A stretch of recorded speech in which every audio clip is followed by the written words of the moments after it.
Alors, je vais, ou plutôt, j'ai déjà reçu quelques questions que les personnes m'ont fait et donc je vais répondre. Et basiquement, ça a à voir de comment je me suis sauvée, comment j'ai commencé mon appel. Et aussi, j'ai passé un certain temps dans certains pays, comme en Inde. Les personnes aussi posent des questions sur ce genre de choses. Alors, toutes ces genres de choses, je vais répondre ainsi, car ce sont plusieurs questions. Et en vérité, quand nous regardons notre vie, la personne va se rappeler de plusieurs détails. Et parce que comme nous sommes des femmes, nous sommes des personnes qui rappelons de beaucoup de détails. Et quand nous commençons à nous rappeler certains détails, nous rappelons de beaucoup d'autres choses. Et c'est pour cela que je vais répondre. Et dans le futur, avec certitude, nous allons faire plus de live et nous allons faire certains lives très spécifiques avec certains sujets. Mais dans ce moment-là, aujourd'hui, ça va être comme cela. Et donc après, je vais répondre. Je vais seulement donner un bref résumé de comment je me suis sauvée. Je suis hollandaise, je suis née dans le Pays-Bas. Et en vérité, je suis née dans la ville. Mes parents, plutôt, ma mère avait une boutique de vêtements et je pensais ça que c'était une peine parce que pourquoi est-ce que tu n'as pas une boutique de jouets? Pourquoi ça doit être de vêtements? Des fois, j'ai aidé ma mère aussi quand j'avais 5 ans parce qu'elle changeait de vêtements aussi. Je suis entrée dans la loge avec des ciseaux que nous vivons derrière la boutique. Donc, j'ai pris des ciseaux et comme ma maman est en train de changer les vêtements, j'ai coupé toutes les manches des vêtements que ma mère elle avait. Donc, ma maman, au lieu d'avoir des vêtements avec des manches longues, elle a dû changer et opter pour des vêtements sans manches. Donc, voilà, c'est une leçon à comprendre et que les enfants, en vérité, ils ne font pas ce que vous dites, mais ce que vous faites. Et donc, voilà, nous avons vécu 5 ans là et après nous avons changé, nous avons déménagé dans une ville de campagne, 3000 personnes. Donc, c'était basiquement une rue au milieu des champs avec des fermiers et tout cela. Et pour un enfant, c'est une vie merveilleuse car c'est à l'extérieur, la personne vivait à l'extérieur. Il y avait les vaches, les animaux et les personnes, nous allons jouer à l'extérieur et c'était super. Entre-temps, mes parents se sont convertis et moi aussi, je suis allée me convertir ainsi. Je me suis convertie parce qu'en premier, ça a été en dehors de moi. Et je n'ai pas eu cette rencontre avec Dieu. Eux, ils l'ont eu. Mais comme j'étais ses enfants, je fais partie de la famille, j'avais à cette époque 13-14 ans, donc ils m'ont emmené partout. Et en vérité, la première fois que j'ai rencontré Jésus, c'était plutôt une rencontre comme ça que j'ai eu, pas une. Donc ils nous ont emmenés dans une réunion et je ne voulais pas y aller parce que je savais que c'était toujours la même chose. Toujours la même chose, c'était ainsi. C'était les parents qui étaient super importants et les enfants, c'était seulement les enfants. C'est comme s'ils n'avaient pas de nom. C'est comme s'ils étaient des numéros. Et j'ai tenté de tout pour ne pas y aller. J'ai planifié, j'ai même payé certaines choses pour ne pas y aller. J'ai dit, papa, je ne peux pas y aller parce que j'ai payé certaines choses. C'était pour faire du skate, ou patinage. Patinage. N'oubliez pas que c'est en Hollande. En Afrique, ça ne fonctionne pas, mais en Hollande, c'était comme ça. Nous sommes allés quand même. Même mon père, il n'a pas voulu le savoir, donc je suis allée quand même à la réunion. Et donc, il y avait des personnes qui sont allées après la réunion, qui sont arrivées. Au lieu de complimenter mes parents, elle est allée directement vers moi. Elle a dit « Bonjour, comment tu t'appelles ?» Et là, en vérité, ça a brisé les murs que j'avais à l'intérieur de mon cœur.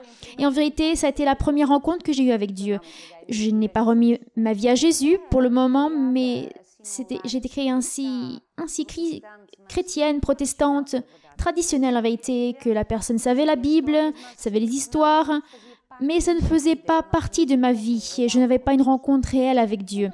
Entre-temps, dans une autre réunion, différentes réunions que mes parents nous ont emmenées, et dans une autre réunion, je suis allée dans une réunion de jeunes, je ne me rappelle de rien, ni du message, ni rien du tout. Je sais que quand c'était le moment de l'appel du salut, je ne sais pas, mon ami était à mes côtés et donc nous sommes allés droit devant. Et nous sommes allés à l'hôtel et nous avons fait la prière. Je ne me rappelle pas je ne me rappelle rien de tout cela, ni de la prière, mais je me rappelle après. quand, après la réunion, que j'ai senti quelque chose qui disait ainsi, qui disait « Maintenant, tu ne peux plus vivre », comme si quelque chose avait changé. Mais c'était quelque chose de très léger. Ça n'a pas été ainsi, j'ai senti voilà, une présence, une grande émotion. Non, rien de tout cela. Mais c'était quelque chose à l'intérieur qui disait que, voilà, que je devais changer quelque chose, que je ne pouvais pas continuer à vivre de n'importe quelle manière.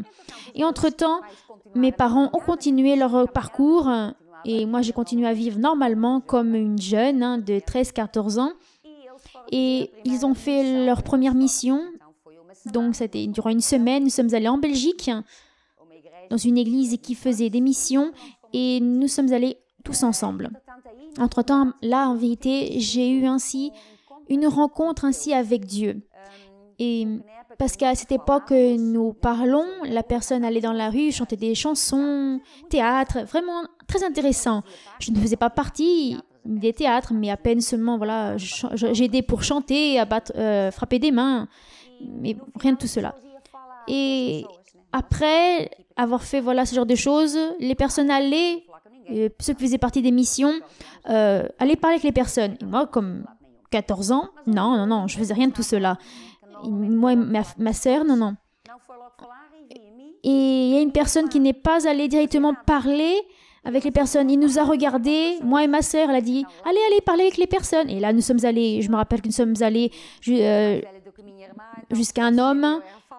Et donc, comme ma sœur était plus jeune que moi, donc c'est moi qui a dû commencer Et je lui ai dit ainsi « Tu crois en Dieu ?» Et l'homme, il a dit « Oui ».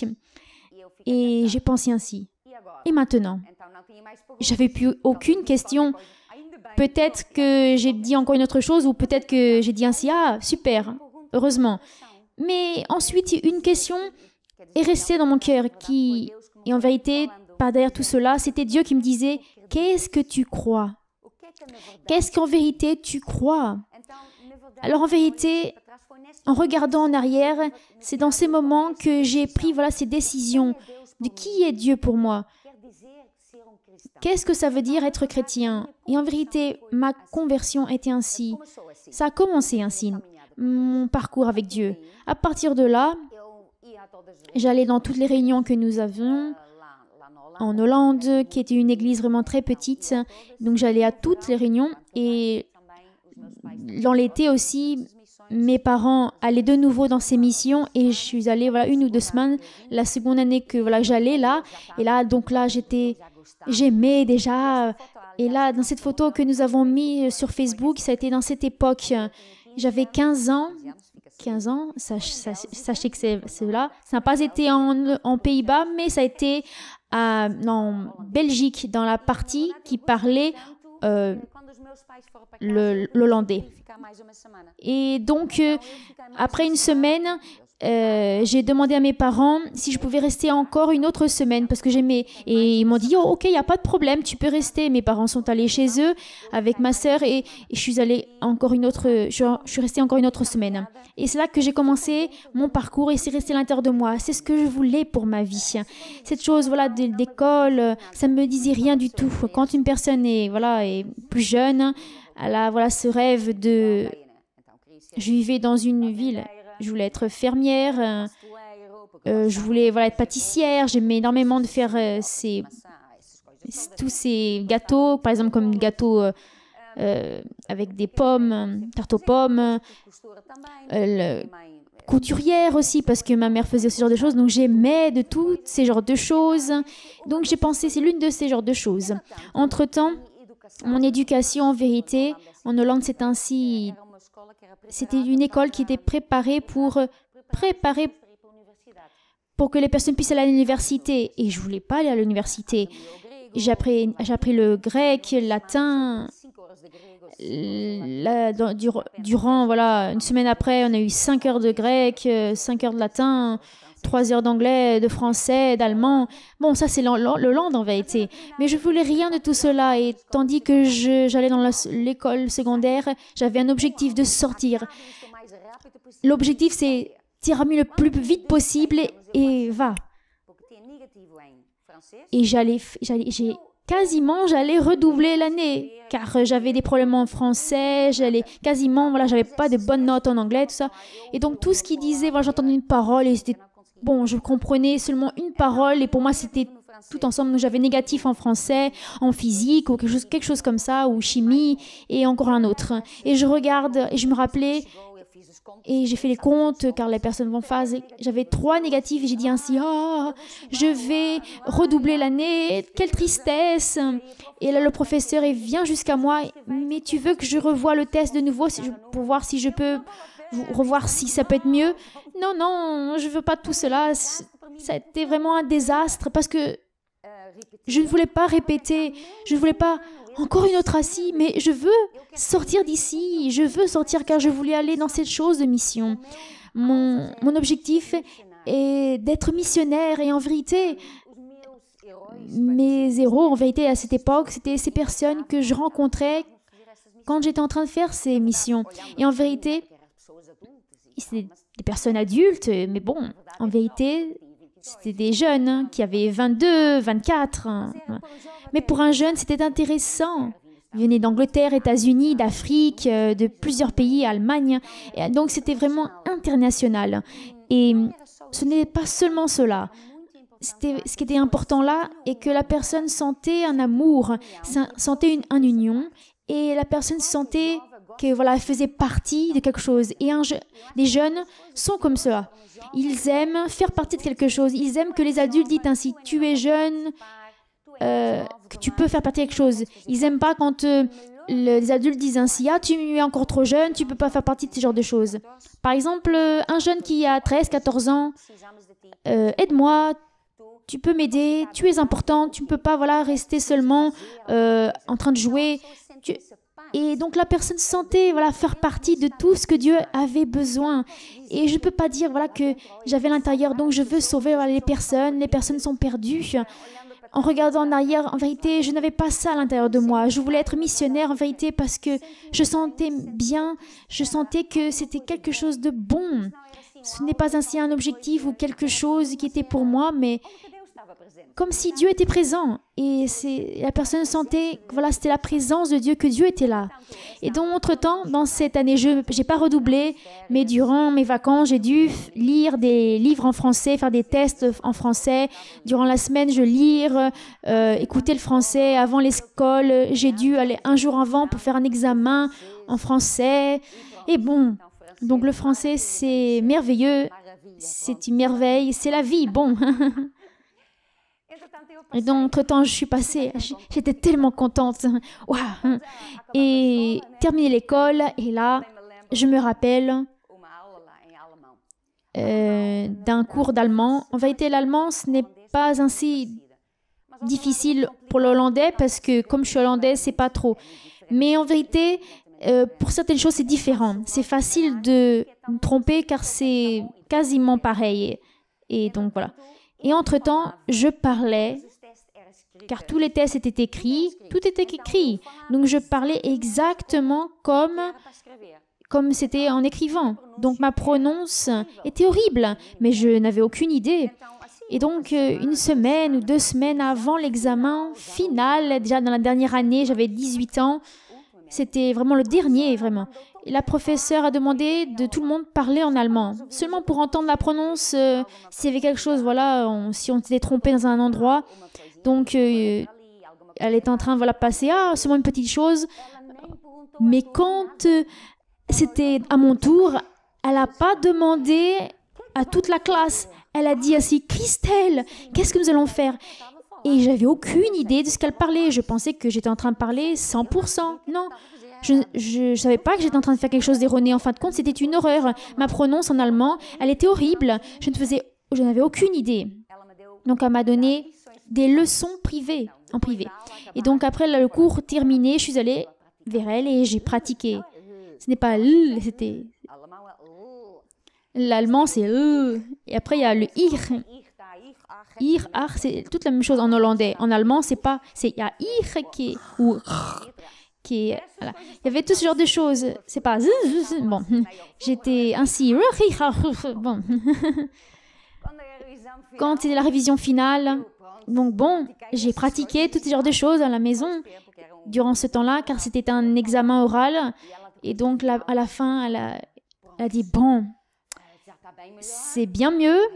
C'est pas encore ainsi bon, mais 5,5. Donc en Hollande, de 0 jusqu'à 10. Pour passer, la personne devait avoir 6. Mais 5,5, automatiquement, ça allait à 6. Donc, quand elle disait 5,6, j'ai dit « Yes, super, j'ai passé, j'ai réussi. » Bon, donc pour moi, tout allait bien et je ne voulais pas savoir là du 6 ou 8, voilà. Donc, ce sont des choses intéressantes que la personne va faire et voilà, que j'ai passé dans ma vie. Et entre-temps, mon objectif, c'était de sortir de l'école. Donc, ma meilleure joie, c'était quand j'avais un examen, un diplôme dans la main. Et en vérité, je voulais donner à mon père, tu peux rester avec le diplôme car je veux rien avec ce diplôme. Tu veux le diplôme, je suis passée, je suis allée à la fin. J'ai eu une moyenne ainsi, pas si tant mal. Je pense que c'était, j'avais 70%, donc c'était relativement bien. L'école, c'était une école avancée, donc j'ai une bonne moyenne. Donc après, je suis allée dans une école de mission qui, en vérité, le temps était court. Ils avaient seulement 2 cours dans l'année, un plus court et un plus long. J'avais le cours les plus longs. Donc, durant 4 mois de théorie, que la personne avait les leçons le matin, l'après-midi, elle aidait dans la cuisine, dans les nettoyages, dans le jardin, tout ce qui était possible. Et le lendemain, nous allons de retour au cours. Et après, il y avait la partie pratique. Dans cette partie pratique, la personne pouvait choisir où est-ce que la personne voulait aller. Et donc, il y avait en Hollande, qui a à voir avec le théâtre, tout ce genre de choses, qui normalement, j'aimais énormément. Dès que je me suis convertie et après la Belgique, j'allais dans toutes les années. Mes parents, ils n'allaient plus, mais moi, je suis allée dans toutes les années. Et je suis allée dans une équipe qui faisait du théâtre, donc j'allais avec ces types d'équipes. Entre-temps, j'avais cette option de rester en Hollande avec le théâtre, qui normalement, ce que j'allais choisir, mais je suis jamais allée en avion. Et je voulais tellement, au moins une fois dans ma vie, au moins aller d'avion. Et donc, j'ai dit, oh Dieu, ce n'est rien de spirituel, mais je vais choisir un autre, car je veux au moins aller une fois en avion. Donc, il y avait Kenya, oui, il y a l'Inde. Et pour moi, tous les missionnaires allaient toujours à Kenya, Bon, j'ai dit non, je vais aller en Inde. Car il y avait quelque chose, voilà, Bon, je voulais aller en Inde, donc j'ai choisi l'Inde. Rien de spirituel, je voulais seulement aller en avion. Et avec cette attitude que Dieu a rigolé énormément parce qu'il savait dans le futur que j'allais aller voyager pas mal. Mais bon, c'est un détail que Dieu, voilà. Il met déjà le désir dans notre cœur, ainsi. Bon, quelque chose comme ça. Et c'était marrant. C'était Bangladesh Airlines. Donc j'allais en avion. Je ne savais pas comment c'était. Et à mes côtés, il y avait une autre missionnaire qui était américaine. Et elle voyageait pas plus que moi en avion. Oh, qu'est-ce que c'est ce bruit? Car elle était habituée d'entendre d'autres types de bruits. Mais comme moi, je suis allée jamais en avion, donc pour moi, tout était tranquille. Pour moi, c'était soft. Et donc, nous a fait une escale. Avant, nous sommes allés à Athènes et après, nous sommes allés en Inde. Dans les choses de mission que j'ai fait partie en Hollande, en Belgique, énormément en Belgique. J'ai fait beaucoup vos voyages à Urgent, qui est Bruxelles aussi, qui est mixte aussi, et aussi la partie française où j'ai pratiqué mon français. Bon, j'ai survécu. Et au moins, j'ai réussi à lire et j'ai donné un témoignage en français. Et j'ai parlé avec quelqu'un, j'ai parlé de Jésus en français et ils m'ont compris. Donc, ça a été mon témoignage. Et en Allemagne aussi, où j'ai pratiqué mon allemand aussi, ma prononce parfaite, et qu'eux aussi m'ont compris. Et entre-temps, ça a été la première fois que je suis allée en dehors de l'Europe et nous avons eu certaines leçons pour nous préparer de comment était la culture, qu'est-ce que la personne fait, ce qu'elle ne peut pas faire, certaines coutumes. Et donc, une chose que la personne n'est pas préparée, c'est l'odeur du pays. Car c'est complètement différent. Ce n'est pas que voilà, ça sent mauvais, mais c'est différent.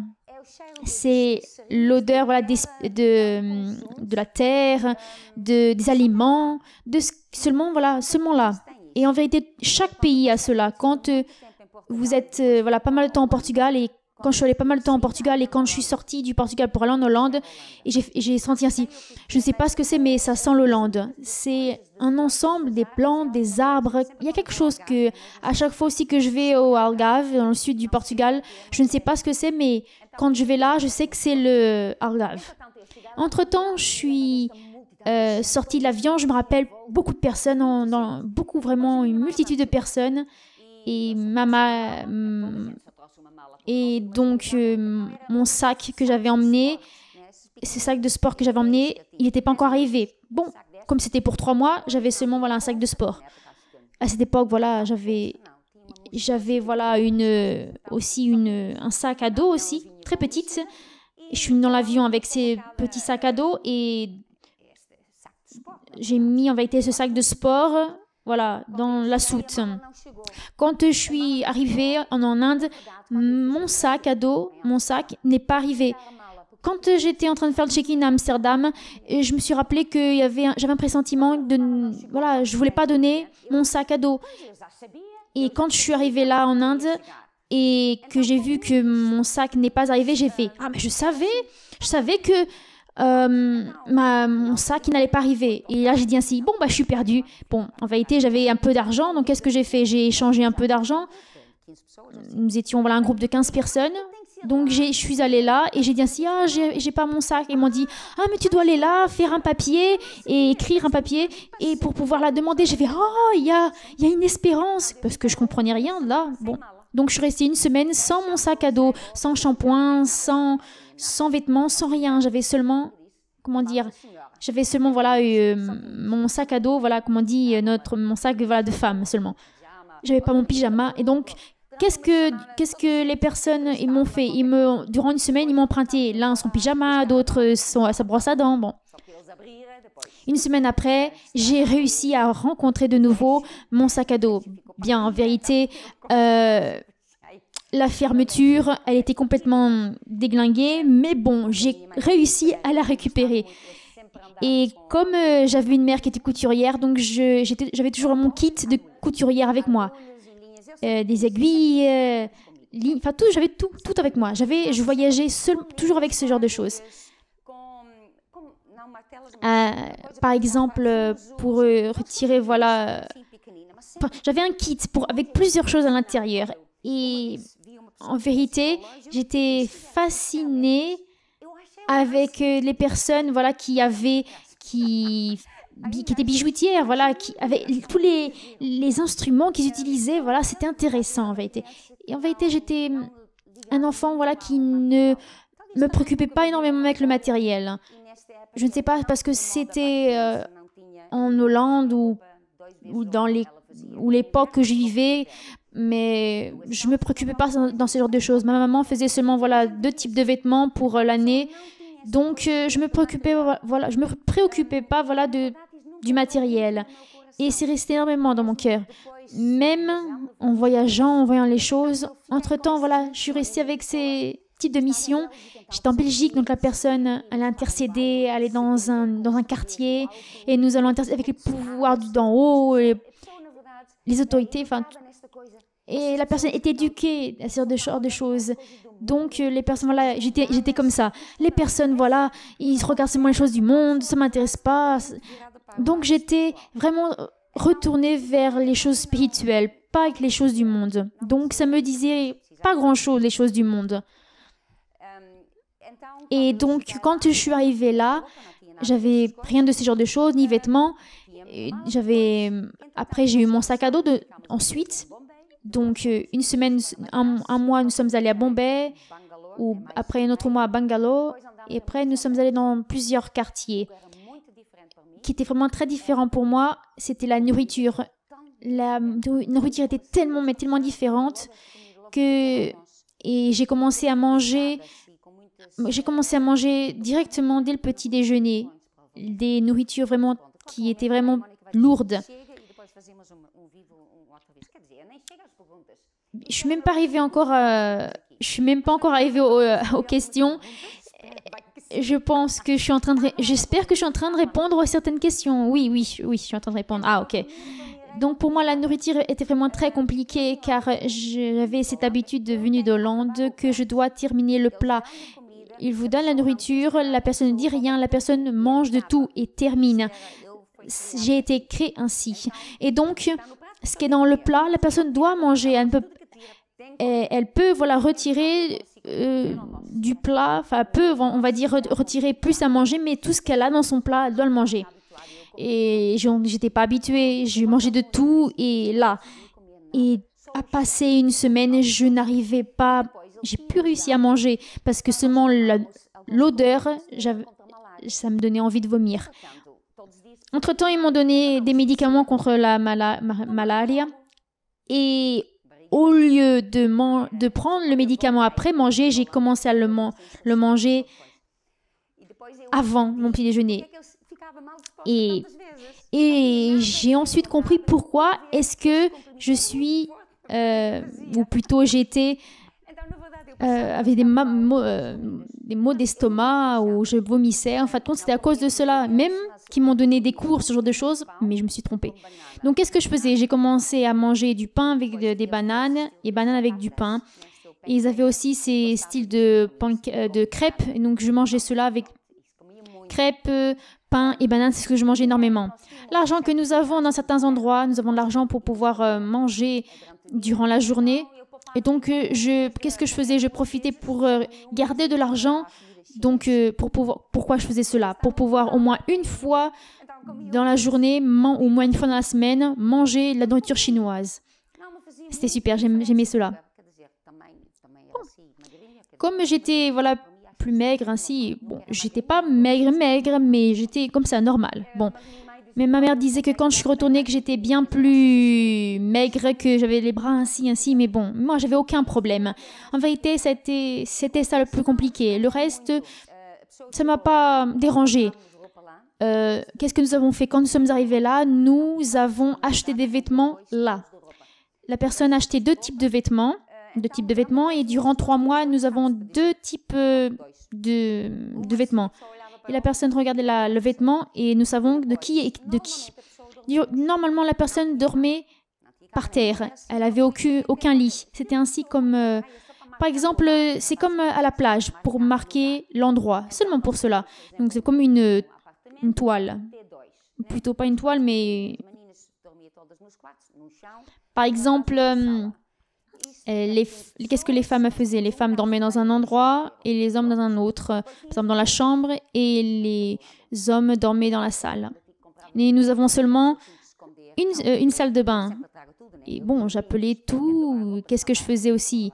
Donc, c'est moi que j'avais toujours ce genre de choses. Donc, j'avais des fils, du kit de couture que j'avais. Donc, je réussissais à mettre... à créer comme si je faisais pour pouvoir mettre mes vêtements à sécher, voilà.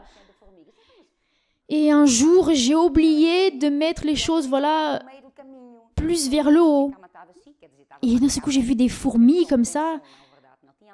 Nous n'avons pas, durant 3 mois, nous n'avons pas aussi, non seulement nous n'avons pas de lit, ni nous avons aussi d'oreiller, on va dire. Oreiller plutôt. Bon. Qu'est-ce que j'ai fait? Quand j'ai vu qu'un jour, les fourmis, elles étaient là, donc qu'est-ce que j'ai fait? Les gâteaux et tout ce choses que nous avons, nous les mettons plus vers le haut. Nous les accrochons en haut, comme si c'était nous mettons le linge. Et donc, la personne s'habituait. Ah, j'avais pas de lit.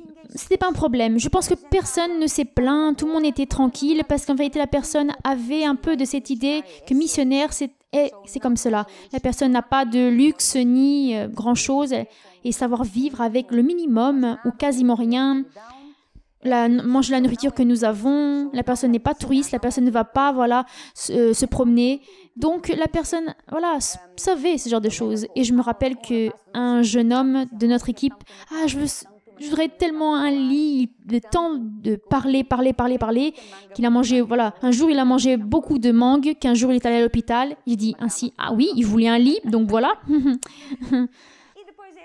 Et, et donc, par exemple, comme nous, que nous étions dans une ville de campagne, quand nous faisions, voilà, par exemple, après la réunion, ou des fois nous devons rester là, nous dormions dans l'église par terre. Par exemple, il y a eu une fois que nous étions dans un endroit que toute la ville entière, toute la ville de campagne, aux alentours, ils étaient en train de nous regarder tous. Et au début, ça me faisait... Bon, j'avais un peu peur. Mais après, l'instructeur a dit, non, non, ils vont s'en aller, ne te préoccupe pas. Et donc... et dans un autre endroit que nous sommes allés, il n'y avait pas de salle de bain, ni de toilette, ni rien. Mais plus loin, à l'extérieur, il y avait un camping. Donc, une dame, voilà, nous a prêté, voilà, les toilettes et tout, pour nous laver. Et la personne restée là en train de nous regarder, voilà. Et par exemple, dans une rivière que nous avons là, c'est là où vous pouvez vous laver les cheveux et vous laver. Et donc, après, il y avait une dame qui disait ainsi, ah non, vous pouvez pas, voilà, par exemple, mettre de l'eau et mettre du shampoing, et après, l'eau, elle reste avec du shampoing. Non, non. Bon, il y a certaines choses que la personne va apprendre. Et en vérité, la personne n'a pas besoin. La personne arrive à vivre avec le minimum. La personne n'a pas besoin, voilà, de matériel, ni rien de tout cela. La personne arrive à vivre avec le minimum. Nous arrivons à vivre. La personne ne va pas mourir sans oreiller, ni le lit. C'est seulement notre manière de réagir. Et souvent, Dieu, il voit, voilà, notre manière d'être. Et souvent, c'est pour voir si nous ne murmurons pas, si nous ne faisons pas, voilà, certaines choses qui nous empêchent, voilà, de pouvoir aller plus loin.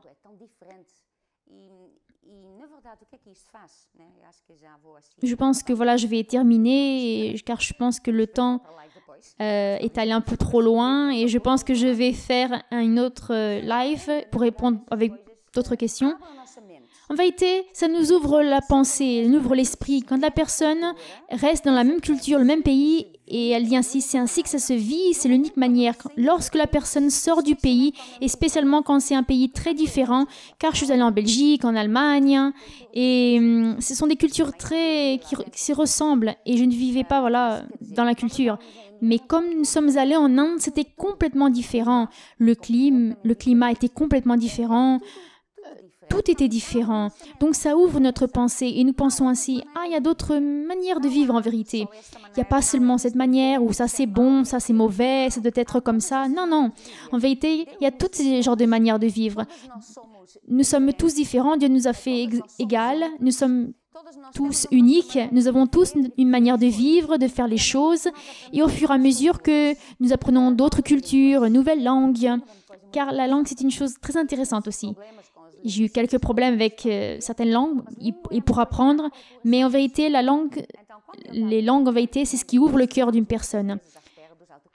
Et en Inde, quand nous espérons, voilà, le bus, souvent, voilà, la personne, voilà, quand nous restons là, par le fait d'être un groupe d'Européens, il y avait une multitude de personnes, les hommes en train de regarder ainsi, et tout le monde nous regardait. Et il y avait aussi quelques enfants aussi. Et nous appelons, voilà, les enfants et nous disons ainsi, qu'est-ce que c'est? Ils disaient, ça c'est mon nez. Tamil, d'autres, l'oreille. Et tout ce genre de choses. Et je répétais, ils se rigolaient. Et donc, ça ouvre le cœur des personnes. Et donc, je tentais mémoriser ces paroles, car la prochaine fois, dans le bus, quand il y avait d'autres enfants, et je commençais, ça c'est le nez, ah, et je disais quasiment certes, et ils pensaient super intéressant. Et en vérité, la langue, ça ouvre le cœur d'une personne. Lorsque la personne va dans un autre pays, elle ne peut pas penser ainsi, ah, je vais jamais réussir à apprendre, c'est tellement difficile. La personne doit apprendre la langue. Et pour apprendre la langue, en vérité, la personne a besoin très peu de paroles. Je pense que au moins 200 paroles, et c'est rien du tout. La personne apprend 10 paroles et elle arrive à faire une petite conversation. Elle arrive, voilà, à faire elle arrive au moins à demander quelques trucs ou réussir à faire certaines choses. Car en vérité, si la personne n'apprend pas la langue, la personne, c'est comme si la personne disait ainsi, ta langue n'est pas importante, tu n'es pas important. Mais quand nous allons au niveau de la personne, nous apprenons la langue, nous mangeons ce qu'il mange. La personne, voilà, n'est pas en train de parler ainsi. L'Hollande est comme cela, le Pays-Bas est comme cela. C'est une chose vraiment très irritante. Et je me rappelle, en Hollande, nous avons des personnes de l'Amérique. Ah, l'Amérique est tellement grande, l'Amérique ceci, l'Amérique cela. Et c'était tellement chiant. Et il va y avoir un moment donné que voilà, la personne ne veut plus entendre, elle en a marre de l'Amérique. Et quand une personne est dans une culture, et donc Dieu nous a mis là, Dieu nous met là, donc nous devons vivre là. Et ce n'est pas voilà, apporter ce que nous savons et tenter d'adapter les autres personnes. Non, nous devons apprendre à tenter d'arriver au cœur de la personne. Comme la langue, entendre la personne, être avec eux, où ils sont. Et à partir de là, la personne commence à partager l'évangile. Vous savez quel est le problème ici, Monique, et que j'ai pas voilà, d'horloge. Je n'ai pas d'horloge voilà, pour pouvoir me contrôler. La prochaine fois, nous allons mettre une horloge et j'ai pas eu le temps voilà, de manger mon gâteau et boire mon thé. Le temps est en train de s'écrouler, mais je vais terminer avec la chose suivante. Chaque personne est importante, chacun a un appel et toutes les personnes sont importantes. Toutes les langues, toutes les cultures. Et en vérité, quand Dieu nous appelle dans une autre chose, c'est un privilège. C'est une chose qui va ouvrir notre pensée. Et nous commençons à comprendre bien mieux les personnes. C'est bien plus facile de voir le côté de la personne. Et nous ne sommes pas ainsi avec cette réaction. Qu'est-ce que la personne, elle pense? C'est différent, c'est étrange. Non. Nous allons penser, nous allons entendre et nous sortons différents. Ah, j'ai un horloge. Ah, j'ai déjà surpassé le temps que j'avais. La prochaine fois, je vais voilà, faire attention avec le temps. Laissez-moi boire un peu du thé, voilà. C'est froid, mais bon. Ça veut dire que j'ai parlé de trop. Et entre-temps, Dieu a un appel pour chacun d'entre nous. Et je ne peux pas dire voilà, que j'ai... c'est ce que Dieu m'a dit, Dieu m'a appelé. Non, non, petit à petit, je vais faire mon appel. Et voilà, je n'ai jamais eu une chose comme ça, voilà, qui est... J'étais plus voilà, tournée vers le côté pratique et prêcher, ce n'était pas trop avec moi. Ces choses ainsi, bon, ce n'était pas ainsi ce que j'aimais. Mais Dieu va nous appeler, va nous donner la capacité. Et la personne commence à gagner de l'expérience et la personne va commencer voilà, à parler. « Oh, tu as bien parlé !» Au tout début, la personne, elle a honte, mais bon. Et ça commence petit à petit à nous donner de la joie quand nous sommes en train de faire ce genre de choses. Et quand nous regardons en arrière, nous pensons « Mais c'est impossible, je n'aime pas cela, je ne savais pas faire ce genre de choses. » Mais parce que nous faisons ce que Dieu nous demande de faire. Et à partir de là, Dieu va nous donner voilà, cette sécurité qu'il est à nos côtés. Il va confirmer sa parole. Et il va confirmer. Comment est-ce qu'on dit? Il va nous faire sentir concrétiser. Je sens que je suis dans mon endroit, que je suis en train de faire la volonté de Dieu. Et faire la volonté de Dieu, c'est une chose merveilleuse. Au contraire, que certaines personnes veulent faire voilà, ce que les autres vont faire, ils devraient être heureux, mais ils ne sont pas. Et pourquoi je ne suis pas heureux? Je suis en train de faire ce que j'aime, mais il manque quelque chose. Il manque cette chose que Dieu est avec vous ou il ne l'est pas. Mais quand nous faisons ce que Dieu demande de faire, parce qu'il y a besoin en ce moment-là, Dieu a besoin que vous êtes là, dans cet endroit, pour faire ce qu'il y a besoin. Donc, quand nous allons là, nous avons la paix et nous sentons bien. Ça ne veut pas dire que tout est bon ou que tout est super bon. Il y a des difficultés, il y a des moments où nous parlons que « Ah, pourquoi est-ce que je dois faire cela? Je ne parle pas bien. » Et Dieu, il est là en train de voir si nous supportons et il va voilà, nous donner plus pour voir si nous réussissons. Voilà. Donc, mon conseil, en vérité, est celui-ci. Nous allons droit devant pour Jésus. Laissez-moi voir s'il y a d'autres bonjours. Il y a beaucoup d'autres. Salut, Brésil, São Paulo, Niger, Venezuela. Nous avons eu Vacine, Deolinda. Nous avons Marirel Angèle, Mozambique, Ana Mateus, Brasil, Cécilia Costa, Gisèle, Marina. Bon, oh, un grand accolade pour vous tous. Et je voudrais terminer ainsi cette live. Il y en aura d'autres, mais bon, j'espère que vous êtes encore là. Et oui, ils sont encore là, oui. Donc, ils sont là. La prochaine fois, je sais que où ils doivent préparer plus de temps, ou ils vont pas penser, voilà, que seulement 10 minutes, ça va aller, sauf s'ils me ferment le temps. Je vais faire une prière pour vous et vous dire que ces derniers temps, vous savez, et moi de nouveau en train de parler, je n'étais pas, voilà, très près, voilà, des réunions de Seigneur. Je suis allée seulement quelques fois parce qu'ils m'ont convidé à prêcher. Et au tout début, je pensais ainsi, seulement des dames, ça, toutes ces genres de choses ainsi roses et par exemple tout ce qui était un peu rose Barbie, c'était pas trop mon truc. J'étais plutôt, voilà, jeune fille, garçon. Enfin, j'étais un peu, voilà. Et s'ils disaient que je ne pouvais pas, j'étais vraiment très fâchée. Et là, je faisais seulement pour prouver que bon. Donc, j'étais vraiment comme ça. Quand tout ce qui était petite fille en train de pleurer ou Barbie, c'était pas moi. C'est pour cela que quand il y avait des réunions de femmes, je restais là. Mais bon. Et durant ces derniers temps, vraiment très peu de temps, étant, voilà, dans les réunions que je suis allée, en Mozambique, en Angola, c'est là où ils m'invitent le plus. Au Portugal, ils pensent que je suis toujours occupée et que je n'arrive pas à faire un planning, mais bon. Et c'est là que je note que c'est vraiment très important et que la femme, du côté du monde, elle est traitée comme secondaire, que sa valeur n'est pas très importante et beaucoup de choses que je ne vais pas parler.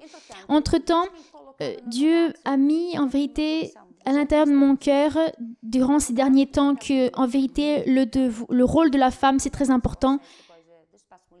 C'est pour ça là que je donne cette force de l'espace espace des femmes, le site, et avoir cet endroit, voilà, des femmes. Nous allons donner de la force dans les conventions, croisades, et je disais à mon mari, et les femmes, et je sens en vérité que Dieu veut que je sois là. Il veut que je sois là pour vous. Comment dire? Mon mari est le leader, je suis à ses côtés.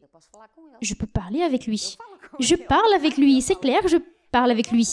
Mais je peux donner cette influence et donner le côté de la femme. N'oublie pas que nous allons faire une grande croisade. Nous allons faire les choses d'hommes d'affaires. Et les femmes, je vais dire. Car en fin de compte, la femme, elle parle énormément, elles influencent énormément et elles postent énormément dans les réseaux sociaux. Et mon mari, un jour, il m'a envoyé quelque chose. On voit tous les évêques. J'ai dit, je vais mettre dans le groupe des femmes que j'ai. Vous allez voir que ça va direct. Et j'ai mis cela, c'est en Angola, en Namibie, en Angleterre, en Cap-Vert, au Brésil. Comment dire? Les femmes, nous sommes spectaculaires et en vérité, j'ai jamais pensé ainsi. C'est en train, voilà, de frapper des mains. J'ai droit, voilà, à des gâteaux. Et voilà, c'est ce que Dieu me parle dernièrement. Pourquoi? Parce que j'ai tellement concentrée que je pouvais faire, voilà, seulement faire ce que je me concentrais seulement sur mes frères, que je voulais faire ce qu'ils font. Mais je ne me suis pas trop préoccupée du côté des femmes et ce que les femmes avaient besoin. Et Dieu a vraiment besoin. Et encore plus dans ces temps-là, que nous sommes dans la fin du temps. Donc nous allons tous droit devant, nous allons être unis, nous allons évangéliser les autres femmes, nous allons donner de la valeur à elles. Elles aussi, elles sont capables. Nous allons gagner les familles, nations.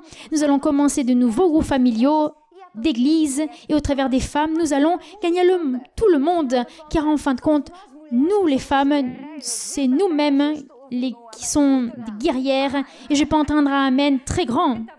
Et donc, pour terminer maintenant, je vais tenter de terminer. Donc, je vais faire une prière pour vous tous qui sont femmes merveilleuses et vous aussi qui sont en train de parler en espagnol. mas também eu vou pedir para eles aqui traduzirem, né? Toda esta coisa, mais ou menos, pronto, ou toda, mais do que menos, pronto, completo. For all of you who don't speak Portuguese, maybe you've been listening and think this funny language Portuguese, just understand one word or another. We will also be translating this because I think it is important. It's an important message for the woman. And our ministry is not just Portugal, not only Portuguese-speaking countries, but we are many countries, many English-speaking, Russian-speaking, Slovak-speaking, Spanish, French, German, we are in all countries. So we all together, all those countries, we need to be united, and we are united. We are united. We are a great feminine force. Force is English, né? Sim. Force. Yeah? Ok. Maintenant, oui, je vais faire cette prière et maintenant nous allons là. Oh Dieu, dans le nom de Jésus, que j'apporte toutes les femmes devant ton trône en première place, je te remercie car tu nous as fait femmes. Tu nous as fait femmes avec tous nos dons, tous nos talents. Et je demande à l'Esprit Saint que tu nous utilises. Tu utilises chacun d'entre nous pour être de grandes influences. Ces femmes qui sont animées, en train d'intercéder, lutter en faveur des autres personnes. Et nous sommes en train de gagner des baptêmes spirituels à travers de notre vie, de nos paroles, de notre témoignage. Nous allons gagner, transformer des familles, villes, quartiers, provinces, régions, nations, tout le monde pour Jésus. Amen et Amen. Et bon, à la prochaine. Et un accolade pour Marie, Suzette et Théodore.